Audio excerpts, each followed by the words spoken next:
Well,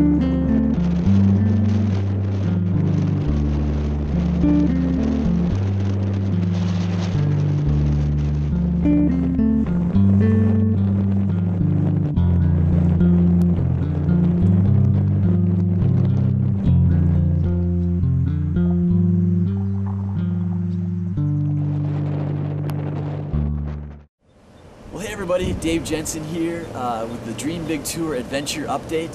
I apologize that I've fallen a little bit behind on the updates. The truth is, finding public Wi-Fi with decent uploading capability is nearly impossible.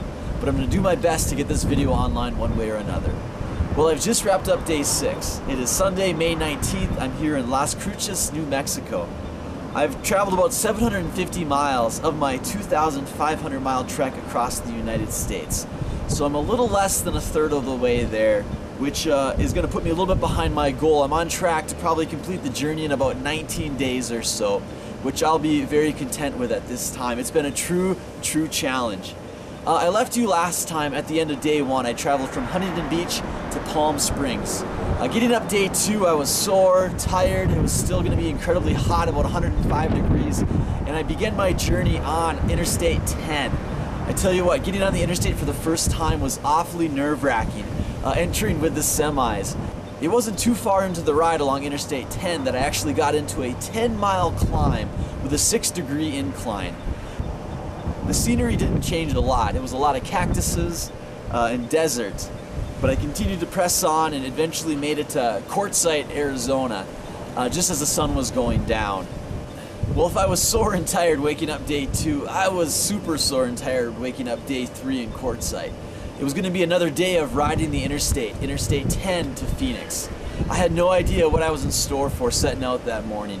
Literally every 20 miles I found myself with a flat tire, because come to find out, along the interstate there are little metal wires from broken down truck tires that embed themselves into your bike tires and ultimately give you a flat. So literally every 15 or 20 miles I was having to continually replace tubes, and it was so discouraging, so tiring, and it was so hot that I only ended up making it about 85 miles that day to Tonopah, Arizona. While Tonopah wasn't Phoenix, it was at least the Phoenix area, but falling short on day 3 meant I was going to have to make up a little extra ground on day 4. Well, I'm not going to lie, I was a little discouraged waking up day 4 in the Phoenix area. It had been so hot, I had been getting so many flats, I wasn't covering the mileage that I was hoping to, but day 4 was a little bit of a breakthrough. It seemed like the temperatures cooled just a little bit, and I managed to cover some pretty good ground that day. I traveled through Phoenix, which alone was about 50 miles by itself.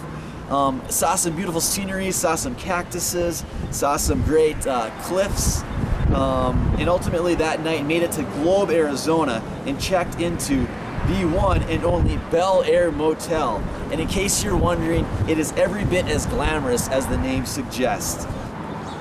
Well, fortunately nothing too scary happened that night in the Bel Air Motel. So waking up after a restful night's sleep in Globe, Arizona, I set out into some rolling hills, which for me was some welcome terrain. It was no longer the brutal climbs, but rather rolling hills that enabled me to maintain some speed, coast a bit, climb a bit, truly some terrain that I enjoyed riding. Got pretty far that day, made it about 130 miles, crossed over the New Mexico border into Lordsburg, New Mexico.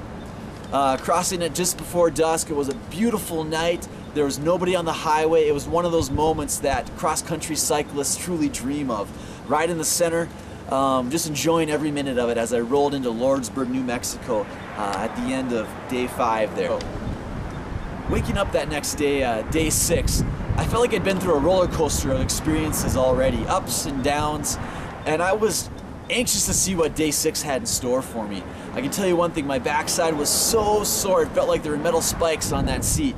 But even still, I set out, I had 120 miles planned that day. I was going to try to make it to Las Cruces, New Mexico, where I am right now. It turned out to be an absolutely fantastic day. Although I was returning back to the interstate, which I wasn't too excited about, I had a strong tailwind, which enabled me to travel 60 miles in under 3 hours, making it all the way to Deming, New Mexico, where I stopped for a little break. Set out again with another 60 miles to go. Again, traveled that in about 3.5 hours time. Made it to Las Cruces with time to spare. And that's why I'm here soaking in the sun's rays, just enjoying the breeze. The weather's cooled a little bit. I feel truly blessed to be on this journey. Words cannot describe the feelings I have just with the encouragement I've received from so many wonderful people at home. Every time I pick my phone up, there are words, there's verses, just encouragement. It's truly a blessing to be able to do this for so many people and for the many students that will benefit from this awesome scholarship someday. So with that, Day 6 completed, 750 miles down. I'm embarking on probably the most challenging day tomorrow. It's going to be 185 miles to Artesia, New Mexico. It's going to be fairly hilly. I don't know what the temperature is going to be, probably a little bit like today, about 90 degrees or so, which, believe it or not, is actually cool compared to what I was encountering earlier. So if you think of me, pray for me. I'll certainly be praying for you. Thanks so much for this opportunity, guys. With that, this is Dave Jensen and the Dream Big Tour signing off. We'll catch you on the flip side.